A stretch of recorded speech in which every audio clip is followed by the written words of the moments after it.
Okay, in this video, we are going to learn about preferred stocks. So, what is a preferred stock? In its most basic form, a preferred stock is an instrument that pays regular fixed dividends. And usually a preferred stock has no maturity or has a long-term maturity. You should also know that preferred shares do not have voting rights. So what does the preferred stock name come from? Preferred stocks have a preference over common stocks in payments of dividends and in liquidation. So preferred shareholders have priority over common shareholders in the distribution of dividends or at the time of liquidation. In other words, preferred shareholders are always paid before common shareholders. Okay, let me show you a timeline for dividend payments of preferred stocks. So as you can see in this timeline, we purchase the preferred stock at time 0. Okay, so we are interested to know what should be the price of a preferred stock at time 0. So this type of security will pay us a dividend at the end of each period. So let's say our periods are yearly, so this preferred stock is going to pay us dividend 1 at the end of year 1, and then again a dividend at the end of year 2, a dividend at the end of year 3, and so on. So here we assume that there is no maturity for the preferred stock, so these payments goes forever. Okay, so if we want to value a preferred stock, we need to quickly review our valuation principle. So valuation principle said that the price of a security equals the present value of its expected cash flows. So what do we need to do here is that we need to calculate the present value of each of these dividend payments. But there are infinite number of dividends. So how we can calculate the price for a preferred stock?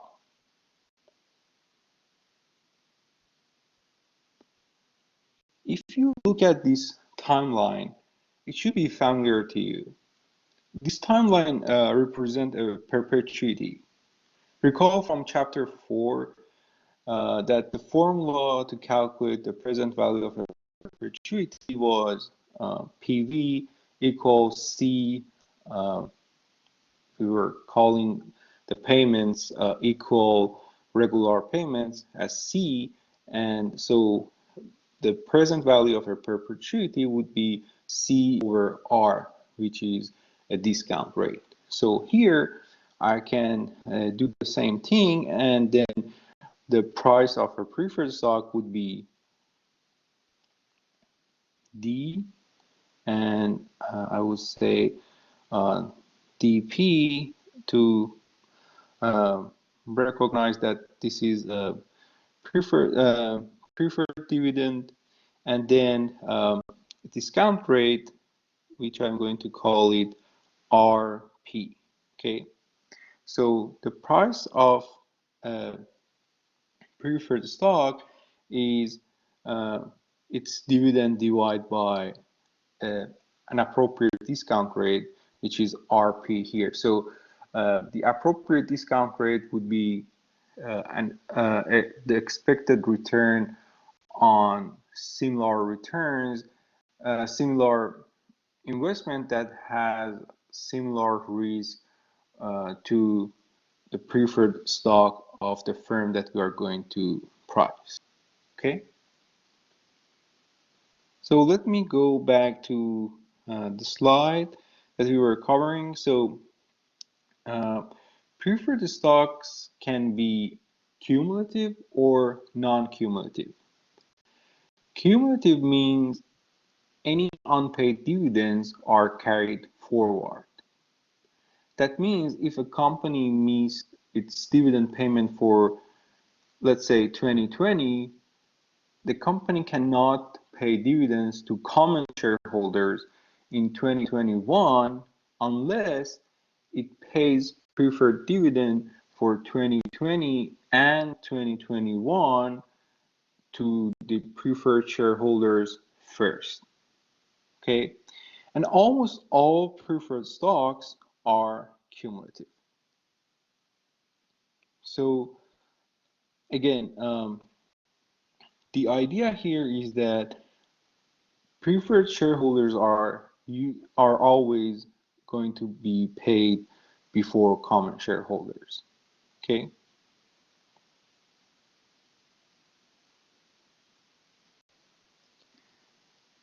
So in this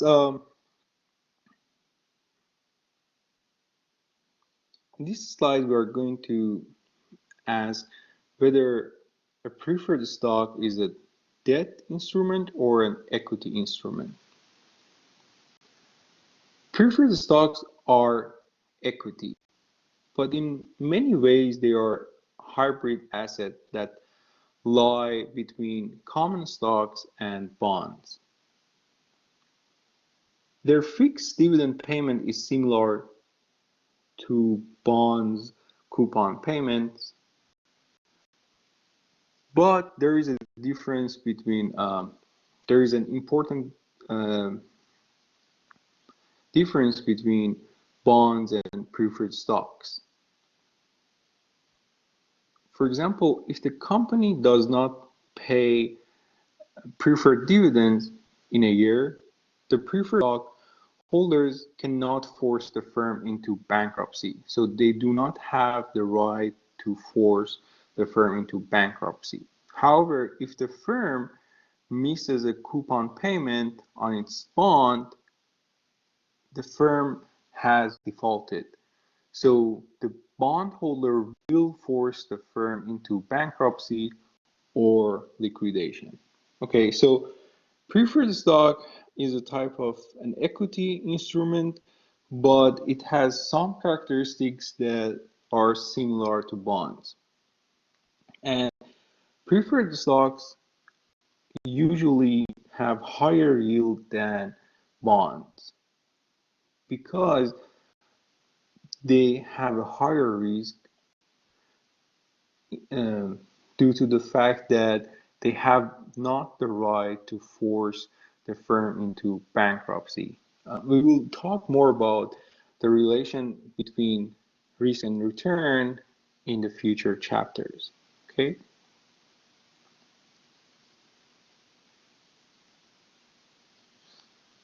So here is the continuation of the previous slide.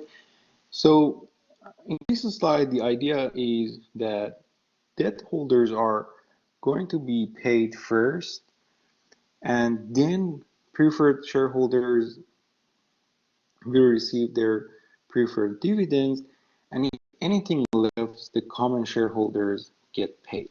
So common shareholders are always going to be paid last. And if you remember from the previous video, we call these, we said that common shareholders have a residual claim. So as I already mentioned, if a firm does not pay debt holders, for example, if the firm misses a coupon payment, the debt holders can force the firm into bankruptcy. On the other hand, preferred shareholders do not have this power. The last thing I want to mention in this video is that the preferred shareholders receive fixed dividend. So this is quite different from the type of return that the common shareholder receives. There is no cap for the common share price, so some of the returns that a common shareholder is going to receive is from the capital gain, and some of it is from dividend yield. We will talk about those two terms in the next video. So if there is no cap for the common share price, in the case that the company does well, the share prices are going to increase. However, the same thing is not true for the price of a preferred stock. The price of a preferred stock is determined by its dividend payments, and these dividend payments are fixed. So if the company does well, the fixed dividend payments are not going to increase. So the price of a preferred stock, as we already see, is equals to the amount of dividends that it pays at regular time divided by an appropriate discount rate, which is RP. Okay, so the price of a preferred stock, it's more depend on the interest rates in the market. So the price of a preferred stock does fluctuate, but its fluctuation is dependent on the changes in the interest rates, because this dividend payment is fixed.